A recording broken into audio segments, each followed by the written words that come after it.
अस्सलाम वालेकुम। Economics lecture number 15। Last time हमने स्टडी किया था प्राइस इलास्टिसिटी ऑफ डिमांड। फिर हमने उसके डिफरेंट मेथड स्टडी किए, how to calculate price elasticity of demand. उसके बाद हमने चेक किया कि वो कौन कौन से फैक्टर्स हैं जो प्राइस इलास्टिसिटी ऑफ डिमांड को या इलास्टिसिटी ऑफ डिमांड को इफेक्ट करते हैं, जिनकी मदद से हम बगैर कैलकुलेशन किए ये चेक कर सकते हैं कि किसी शय की डिमांड इलास्टिक होगी या इन इलास्टिक होगी। अब सिर्फ प्राइस ही किसी चीज की डिमांड को अफेक्ट नहीं करती, इनकम भी इफेक्ट करती है। तो हम यहां स्टडी करेंगे income elasticity of demand, YED। Income को इकोनॉमिक्स में Y से शो करते हैं, कैपिटल Y से। वजह क्या है, I से क्यों नहीं शो करते?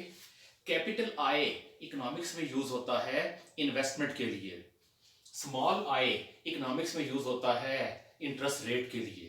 तो फिर आपकी इनकम के लिए Y का लेटर बचता है। So income elasticity of demand को Y से शो करते हैं, YED। डेफिनेशन क्या है? The degree of responsiveness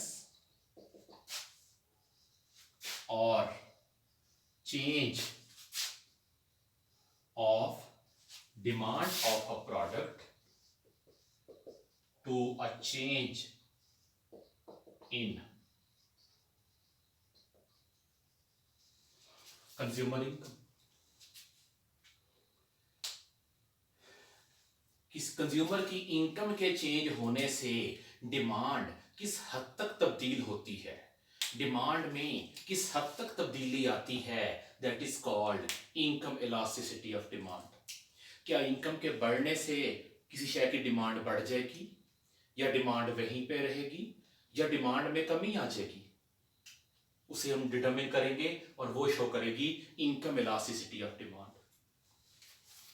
income elasticity of demand का formula percentage change in demand over percentage change in price. Demand के चेंज, परसेंटेज चेंज को आप प्राइस के परसेंटेज चेंज से डिवाइड करेंगे, sorry not price, sorry income. Percentage change in demand due to percentage change in income, that is called income elasticity of demand. हम assume करते हैं कि कंज्यूमर की इनिशियल इनकम यानी कि थी Y1 और उस टाइम पे इनिशियल डिमांड थी Q1। कंज्यूमर की इनकम चेंज होके फाइनल इनकम हो गई Y2 और कंज्यूमर की डिमांड फाइनली चेंज होके बन गई Q2। अब पहले हमें चाहिए percentage change in demand. Percentage change in demand तो वही रहेगा, delta Q over Q average multiply by 100। Percentage change in income का formula, percentage change in income, इसका फार्मूला क्या होगा? फाइनल इनकम माइनस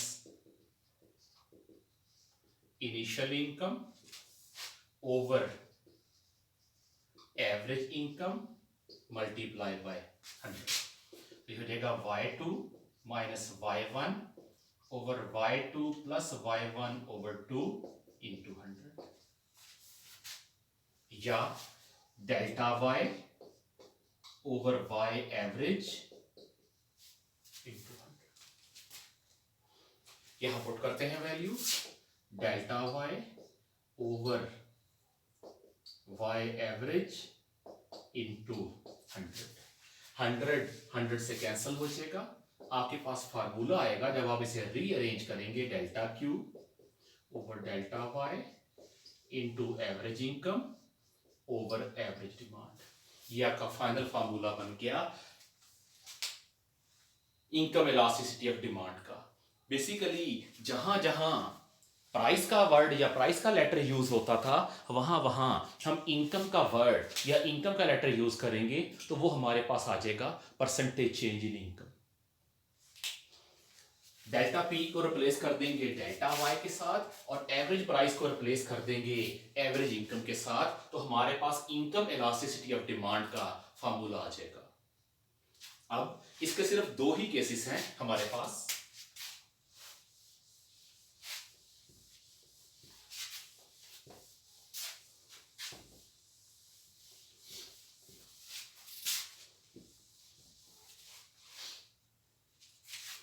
YED का फार्मूला हमने देखा है delta Q over delta Y into average income over average quantity. इसके दो केस हैं, case 1, case 2। Let's say consumer की इनिशियल इनकम थी 1000 रुपीज और वो शेयर की डिमांड कर रहा था 10 यूनिट्स। कंज्यूमर की इनकम चेंज होके गई 1500 पे और उसकी डिमांड बढ़ के हो गई 16। दूसरी तरफ एग्जांपल लेते हैं Y2 Y1 केस 2 में कंज्यूमर की इनकम है 1000 तो उसकी डिमांड है 10, उसकी इनकम चेंज होके हुई 1500 तो उसकी डिमांड चेंज होके आ गई 6 के ऊपर। कैलकुलेट कर लेते हैं YED।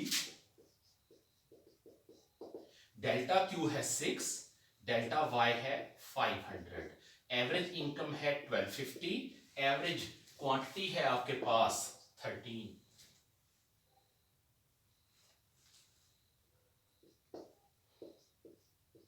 $7,500 ओवर 6,500। अगर हम 7,500 को 6,500 के ऊपर डिवाइड करें, आंसर आएगा 1.13 समथिंग। हम आंसर से इतने ज्यादा कंसर्न्ड नहीं हैं जितना हम साइन के साथ कंसर्न्ड हैं। यहां साइन आ रहा है पॉजिटिव।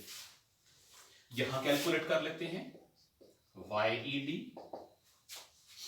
डेल्टा Q है -4, डेल्टा Y है 500, एवरेज इनकम है 1250, एवरेज क्वांटिटी है 8। ये आ गया 5000 over 4000, that's 1.25। Again, we are not concerned with value, we are concerned with sign। के आप जो कैलकुलेट कर रहे हैं उसके साथ साइन कौन सा आ रहा है। यहां पॉजिटिव साइन क्या शो कर रहा है, इनकम इंक्रीज हो रही है, डिमांड वो भी इंक्रीज हो रही है। इधर देखें, इनकम इंक्रीज हो रही है लेकिन डिमांड उल्टा डिक्रीज हो रही है। तो बेसिकली हम साइन के साथ कंसर्न हैं। इनकम में सेम इंक्रीज आ रहा है लेकिन एक शेयर की डिमांड बढ़ रही है, दूसरी शेयर की डिमांड कम हो रही है। तो अगर साइन पॉजिटिव आए, यानी कि अगर कंज्यूमर की इनकम बढ़े तो वो डिमांड भी बढ़ा दे, ऐसी प्रोडक्ट्स को हम कहते हैं superior goods. Superior goods, superior goods ऐसी गुड्स को कहते हैं जो कस्टमर के ख्याल से आला क्वालिटी की हो, हाई क्वालिटी की हो। जब कंज्यूमर की इनकम बढ़ती है तो वो हाई क्वालिटी गुड्स की कंजप्शन बढ़ा देता है, वो हाई क्वालिटी गुड्स को पहले से ज्यादा परचेज करता है। इस तरह की गुड्स को हम कहते हैं सुपीरियर गुड्स। इसी तरह यहां भी कंज्यूमर की इनकम में इंक्रीज आ रहा है लेकिन वो डिमांड में उल्टा डिक्रीज लेके आ रहा है। इस तरह की गुड्स को हम कहते हैं इन्फीरियर गुड्स। कि कंज्यूमर की इनकम तो बढ़ रही है लेकिन वो उन चीजों की डिमांड को कम कर रहा है। इन्फीरियर गुड्स ऐसी गुड्स होती हैं जो कस्टमर के ख्याल से, जो कंज्यूमर के ख्याल से घटिया क्वालिटी की हो, लो क्वालिटी की हो। अब सुपीरियर और इन्फीरियर ये कोई एब्सोल्यूट कॉन्सेप्ट नहीं है, ये रिलेटिव कॉन्सेप्ट है। फॉर एग्जाम्पल, अगर हम फ्रूट्स के अंदर देखें, एप्पल्स आपके ज्यादातर फ्रूट से सुपीरियर है, लेकिन एवोकाडो के मुकाबले में और कोकोनट के मुकाबले में, पपाया के मुकाबले में, पाइनएप्पल के मुकाबले में ये इंफीरियर है। इसी तरह बीफ इंफीरियर है with respect to seafood और मटन, लेकिन बीफ सुपीरियर है विद रिस्पेक्ट टू चिकन। इसी तरह एक 1000 सीसी कार सुपीरियर है देन एन 800 सीसी कार, लेकिन वही 1000 सीसी कार इंफीरियर है विद रिस्पेक्ट टू 1300 सीसी और higher cc cars. So inferior superior जो है ये कोई एब्सोल्यूट कॉन्सेप्ट नहीं है, ये रिलेटिव कॉन्सेप्ट है। हाँ, कुछ चीजें ऐसी हैं जिन्हें जनरली इंफीरियर समझा जाता है, फॉर एग्जाम्पल पल्सेस, दालें वगैरह, वेजिटेबल्स। इसी तरह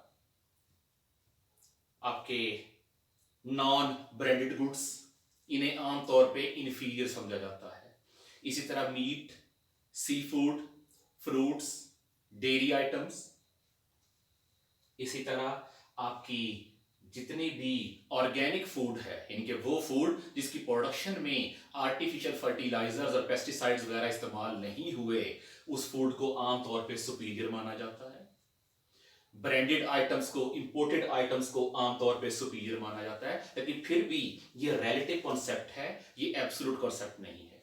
पेपर के अंदर क्वेश्चन आ चुका है कि उसने कहा था कि अगर हम इनकम इलास्टिसिटी ऑफ डिमांड को देखें तो पॉजिटिव और नेगेटिव साइन क्या इंडिकेट करता है।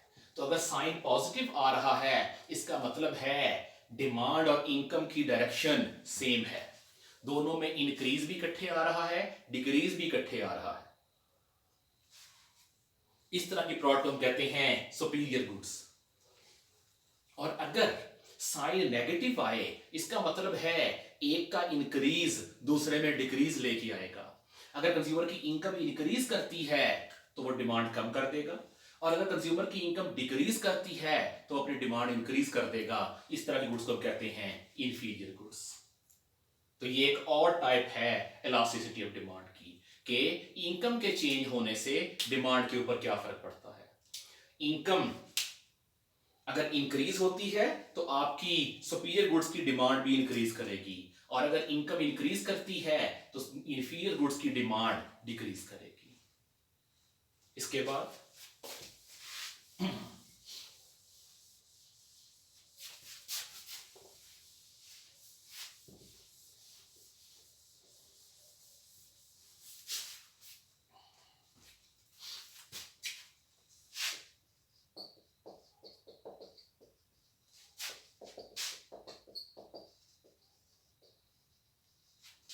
Cross price elasticity of demand, XED,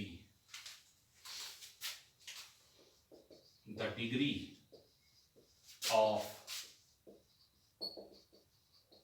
responsiveness or change in demand of a product due to a change in price of another product। किसी एक शय की प्राइस के चेंज होने से किसी दूसरी चीज की डिमांड के ऊपर किस हद तक फर्क पड़ता है, किस हद तक तब्दीली आती है, that is called cross price elasticity of demand. अब एक शय की प्राइस के चेंज होने का दूसरी शय की डिमांड के ऊपर क्या फर्क पड़ेगा। तो हमारी लाइफ में बहुत सी चीजें ऐसी हैं जो आपस में रिलेटेड होती हैं। फॉर एग्जाम्पल, पेट्रोल के प्राइस के चेंज होने का डायरेक्ट इफेक्ट जाता है गाड़ियों के डिमांड के ऊपर। बैटरीज के महंगा या सस्ते होने का इंपैक्ट जाता है यूपीएस की डिमांड के ऊपर। इसी तरह आपकी सिम कार्ड के महंगा या सस्ता होने का डायरेक्ट इंपैक्ट जाता है मोबाइल फोन्स की डिमांड के ऊपर। सो ऐसी प्रोडक्ट्स जो आपस में किसी भी तरीके से रिलेटेड हैं, उनमें से एक की प्राइस के चेंज होने का दूसरे के ऊपर इफेक्ट जाएगा। इसी तरह पेप्सी की प्राइस के चेंज होने का इफेक्ट जाएगा कोक की डिमांड के ऊपर, वॉल्स की प्राइस के चेंज होने का इफेक्ट जाएगा वो मोर की डिमांड के ऊपर। डालडा की प्राइस चेंज होने का इफेक्ट जाएगा आपके Sufi ghee, Habib oil and other cooking oil manufacturing companies. Lemon Max की प्राइस के चेंज होने का इफेक्ट जाएगा विम के ऊपर। सो जो प्रोडक्ट किसी भी तरीके से आपस में रिलेटेड हैं, एक दूसरे के साथ लिंक्ड हैं, जुड़ी हुई हैं, उनमें से एक की प्राइस के चेंज होने का इफेक्ट दूसरे के ऊपर जाएगा और उसे जो चीज मेजर करेगी that is called cross price elasticity of demand. Formula क्या है? Percentage change in demand of product B over percentage change in price of product A। Price product A की चेंज हो रही है, डिमांड प्रोडक्ट B की change हो रही है। ये इसे ऐसे भी लिख सकते हैं, delta Q B change in price of, change in demand of product B over delta PA change in price of product A multiplied by price of product A average over demand of price B product B average। Basically जहां जहां price आ रही थी वहां हमने price हमने change कर दिया है प्राइस ऑफ ए के साथ, और जहां जहां डिमांड आ रही थी वहां हमने चेंज कर दिया है डिमांड ऑफ बी के साथ। तो ये बन जाएगा आपका cross price elasticity of demand का फार्मूला। अब इसके अंदर भी दो केस हैं। Let's say price of good ए थी 170 रुपीज पर यूनिट, तो डिमांड ऑफ बी थी 1000। प्राइस ऑफ ए चेंज होके हो गई 110 और दूसरी तरफ डिमांड ऑफ बी चेंज होके हो गई 600। ये केस 1 है आपका। केस 2, प्राइस ऑफ ए थी 16 रुपीज, तो डिमांड ऑफ बी थी 1000 units. Price of A change होके हो गई 20 और डिमांड ऑफ बी चेंज होके हो गई 1600। दोनों में कैलकुलेट कर लेते हैं। XED delta Q B, delta Q B, B में कितना चेंज आ रहा है -400, ए में कितना चेंज आ रहा है 40, multiply by average price of A 90 over average quantity of B 800।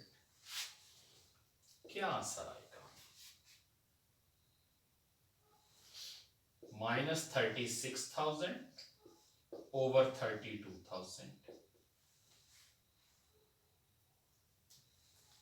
1.1। Again sign is important, इधर कैलकुलेट कर लेते हैं। XCD डेल्टा Q है 600, डेल्टा P है 4, एवरेज प्राइस है 18, एवरेज क्वांटिटी है 1300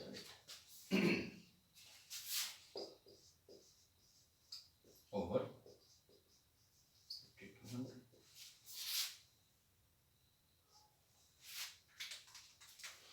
2 पॉइंट समथिंग आएगा। Again signs are irrelevant, sorry quantity values are irrelevant, we are more concerned with signs के साइन क्या आ रहे हैं दोनों के। केस 1 में देखें, एक ए की प्राइस बढ़ रही है, बी की डिमांड कम हो रही है, मतलब ये गुड्स रिलेटेड है आपस में, लेकिन एक के महंगा होने का दूसरे की डिमांड के ऊपर नेगेटिव इफेक्ट आ रहा है। मतलब एक की प्राइस का इंक्रीज दूसरे की डिमांड में डिक्रीज ला रहा है। ये बेसिकली मैंने एग्जांपल ली है petrol price and demand of cars. So अगर इसका sign cross price elasticity of demand का साइन नेगेटिव आया तो ये होंगी आपकी कॉम्प्लीमेंट्री गुड्स। कॉम्प्लीमेंट्री गुड्स वो हैं जिसमें जो दोनों इकट्ठी इस्तेमाल होने वाली हो, पेन और इंक, मोबाइल फोन और सिम कार्ड, व्हाइट बोर्ड और white board erasable marker, car और पेट्रोल, ये कॉम्प्लीमेंट्री गुड्स हैं। कॉम्प्लीमेंट्री गुड्स का प्रॉब्लम ये होता है, एक के महंगा होने का इफेक्ट दूसरे की डिमांड के ऊपर नेगेटिवली जाता है। जिन दिनों पेट्रोल सस्ता हुआ था, गाड़ियों की डिमांड बढ़ गई थी, और आजकल जब पेट्रोल महंगा हुआ है तो गाड़ियों की डिमांड कम हो गई है। सो अगर cross price elasticity of demand का आंसर नेगेटिव में आता है तो ये आपकी कॉम्प्लीमेंट्री गुड्स है। जो दूसरी मैंने एग्जांपल ली है, ये मैंने ली है पेप्सी एंड कोक। अगर पेप्सी की प्राइस इंक्रीज करेगी तो कोक की डिमांड इंक्रीज करेगी। दोनों की डायरेक्शन सेम है, एक की प्राइस में इंक्रीज आएगा, दूसरे की डिमांड में इंक्रीज आएगा। मतलब क्या है, लोग एक प्रोडक्ट को छोड़ के दूसरी प्रोडक्ट पे शिफ्ट कर जाएंगे। इस तरह की प्रोडक्ट को हम कहते हैं सब्स्टिट्यूट गुड्स। दोनों की डायरेक्शन ऑफ मूवमेंट सेम होगी, एक की प्राइस में इंक्रीज आएगा, दूसरे की डिमांड में इंक्रीज आएगा। एक की प्राइस में डिक्रीज आएगा, दूसरे की डिमांड में डिक्रीज आएगा। This is called cross price elasticity of demand. अगर cross price elasticity of demand का आंसर नेगेटिव में आता है तो ये कंप्लीमेंट्री गुड्स हैं, और अगर इसका आंसर पॉजिटिव में आता है तो सब्स्टिट्यूट गुड्स हैं। एंड व्हाट अबाउट अगर किसी शेयर की cross price elasticity of demand 0 निकलती है, कि एक शेयर की प्राइस के चेंज होने का दूसरी शेयर की डिमांड के ऊपर कोई इफेक्ट नहीं है, इस तरह की गुड्स को हम क्या कहेंगे? इस तरह की गुड्स को हम कहते हैं अनरिलेटेड गुड्स। ऐसी गुड्स जो आपस में रिलेटेड नहीं है, जिनका आपस में कोई तल्लक नहीं है, ना तो वो एक दूसरे के कॉम्प्लीमेंट्स हैं और ना ही वो एक दूसरे के लिए सब्स्टिट्यूट गुड्स हैं। ऐसी गुड्स कौन सी होंगी? For example, price of petrol and demand of academies, या फिर price of clothing and demand of houses on rent, इनका आपस में कोई रिलेशन नहीं है।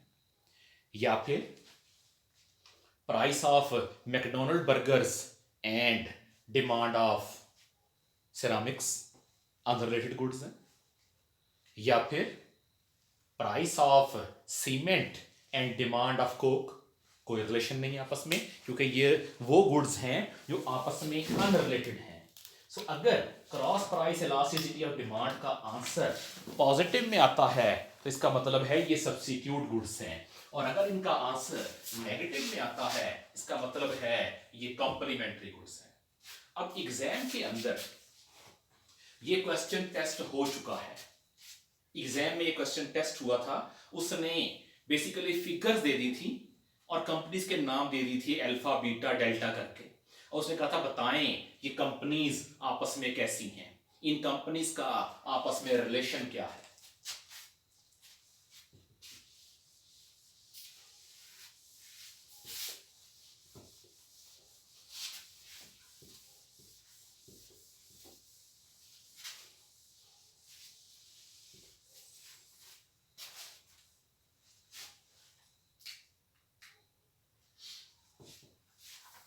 ये क्वेश्चन टेस्ट हुआ था ऑटम 15 के अंदर।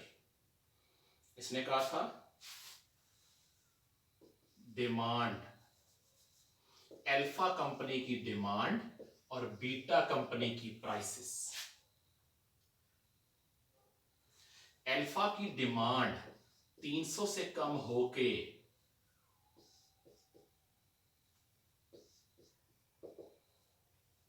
250 पे आ जाती है।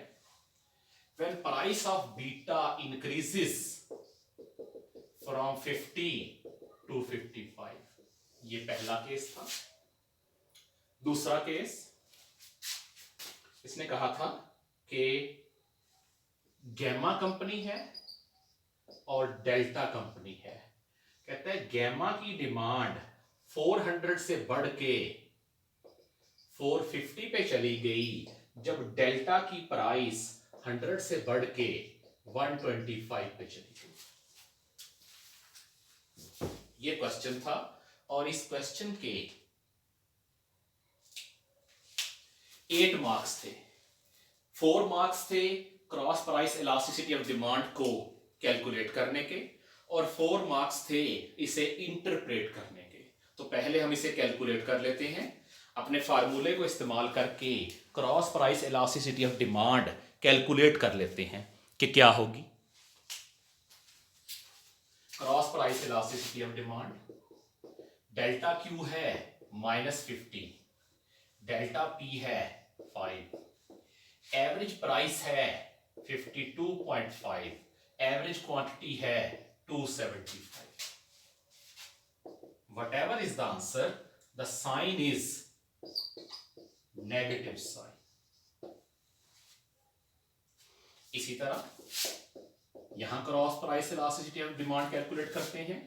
डेल्टा क्यू है 50, डेल्टा पी है 25, एवरेज प्राइस है 112.5 और एवरेज क्वांटिटी है 425।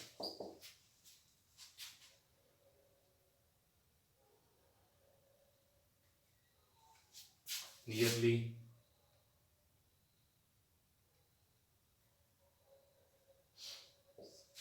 answer is positive sign। whatever is the value, the answer has a positive sign। अब नेगेटिव साइन आ रहा है। हमने जब प्रीवियस स्टडी किया तो हमने ये देखा था कि जब गुड्स एक दूसरे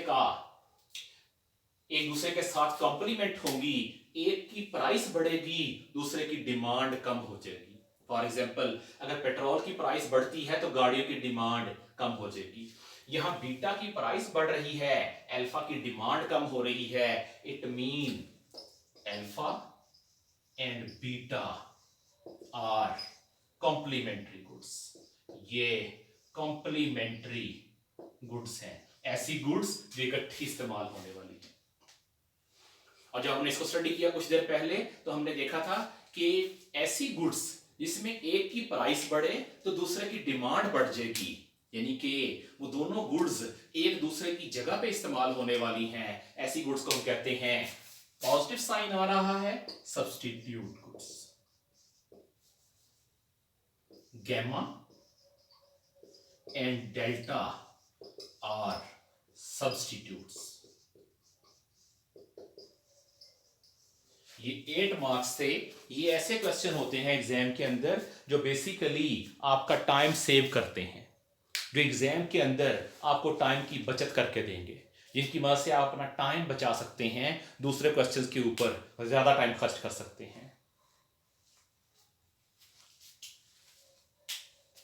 तकरीबन हर एग्जाम के अंदर वो elasticity of demand, income elasticity of demand, cross price elasticity of demand या प्राइस इलास्टिसिटी ऑफ सप्लाई, इनमें से किसी ना किसी टॉपिक को वो लाजमी तौर पे टच करता है।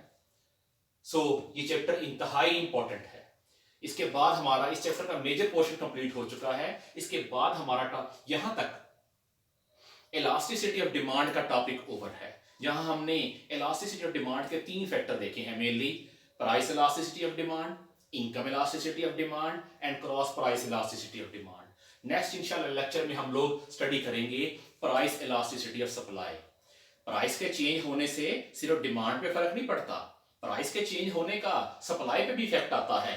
तो नेक्स्ट लेक्चर में इंशाल्लाह हम लोग स्टडी करेंगे प्राइस इलास्टिसिटी ऑफ सप्लाई, कि प्राइस के चेंज होने का किसी चीज की सप्लाई के ऊपर किस हद तक इफेक्ट आएगा, उसे हम स्टडी करेंगे प्राइस इलास्टिसिटी ऑफ सप्लाई के अंदर। अल्लाह हाफिज।